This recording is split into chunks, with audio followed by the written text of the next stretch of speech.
Hello बच्चों, good morning. चलिए आज हम साइंस के अगले टॉपिक की बात करते हैं जो कि आपका है दर्पण। दर्पण मतलब मिरर।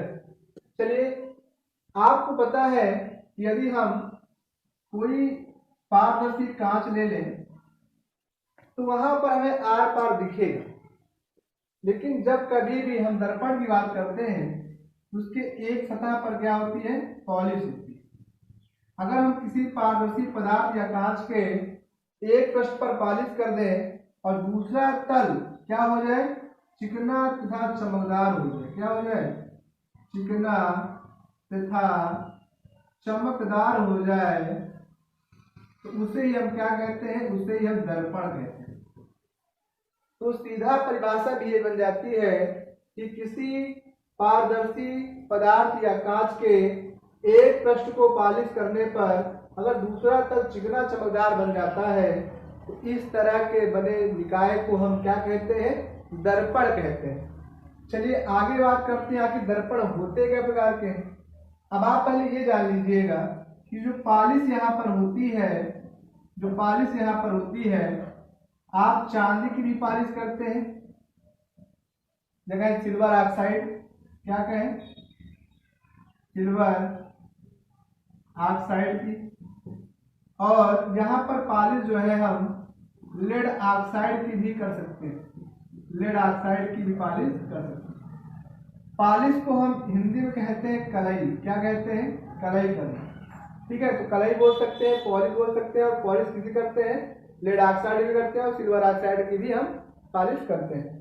तो जब किसी कांच या पारदर्शी पदार्थ के एक पृष्ठ पर पॉलिश कर दी जाती है तो दूसरा तल चिकना और चमकदार बन जाएगा, और इसी चिकने और चमकदार जब कोई प्रकाश पड़ता है, प्रकाश में क्या हो जाता है, परावर्तन हो जाता है। इस वजह से हम इस चिकने और चमकदार पृष्ठ को परावर्तक पृष्ठ भी कहते हैं। क्या कहते हैं, परावर्तक पृष्ठ भी कहते हैं। तो कहने का सीधा तात्पर्य है कि जब किसी कांच के पारदर्शी पदार्थ में एक पृष्ठ पर पॉलिश कर दी जाए, दूसरा तल चिकना चमकदार बन जाए, और चिकना चमकदार को कहते हैं दर्पण, और जब कभी प्रकाश दर्पण पड़ता है तो प्रकाश से क्या होता है, परावर्तन होता है। यानी किसी निकाय के वहां पर जिसके प्रकाश परावर्तित हो जाए उसे हम क्या कहेंगे, परावर्तक पृष्ठ कहते हैं। आई बात समझ में। यानी परावर्तक पृष्ठ मतलब है कि जहां से जिस पृष्ठ से प्रकाश का परावर्तन हो गया उसे हम कहते हैं परावर्तक पृष्ठ। चलिए अगर बात करें दर्पण क्या प्रकार के होते हैं, तो दर्पण आपके होते हैं दो प्रकार के। एक तो होता है आपका समतल दर्पण, एक होता है समतल दर्पण, और दूसरा दर्पण होता है, उसका नाम है गोलीय दर्पण। क्या नाम है, गोलीय दर्पण। चलिए अब बात कर लेते हैं आखिर दर्पण होते क्या है। ठीक है, देखिएगा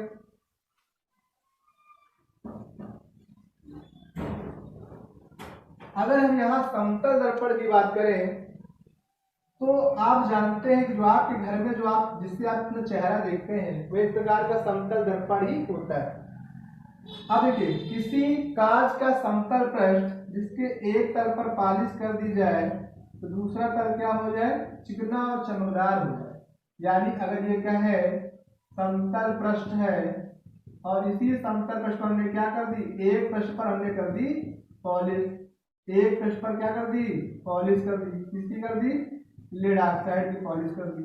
तो जो दूसरा तल हो जाएगा वो बन जाएगा चिकना चमकदार। क्या बन जाएगा, चिकना चमकदार हो जाएगा। और इसी चिकने चमकदार को हम क्या कहते हैं, दर्पण कहते हैं। और ये कौन सा दर्पण है, समतल दर्पण है।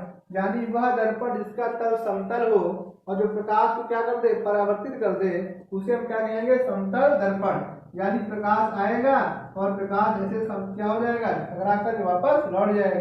प्रकाश का परावर्तन हुआ कि नहीं हुआ, इसी तल को हम क्या कहते हैं, परावर्तक तल भी कहते हैं। क्या कहते हैं, परावर्तक तल कहते हैं। यानी ठीक दर्पण का वह भाग जिसके प्रकाश पड़ करके परावर्तित हो जाए उसे क्या कहेंगे, परावर्तक तल कहेंगे, परावर्तक पृष्ठ कहते हैं। आई बात समझ। समतल दर्पण कुछ गुण भी होते हैं, कहीं विशेषताएं होती हैं। तो समतल दर्पण की विशेषता देखिए कैसे होता है। समतल दर्पण के गुण लिखिए। देखिए नंबर 1, सबसे पहली बात यह है कि समतल दर्पण में फोकस दूरी होती है वो क्या होती है, अनंत होती है। जो समतल दर्पण की फोकस दूरी होती है वो क्या होती है, समतल दर्पण की फोकस दूरी क्या होती है, अनंत होती है। समतल दर्पण की फोकस दूरी क्या होती है, अनंत होती है।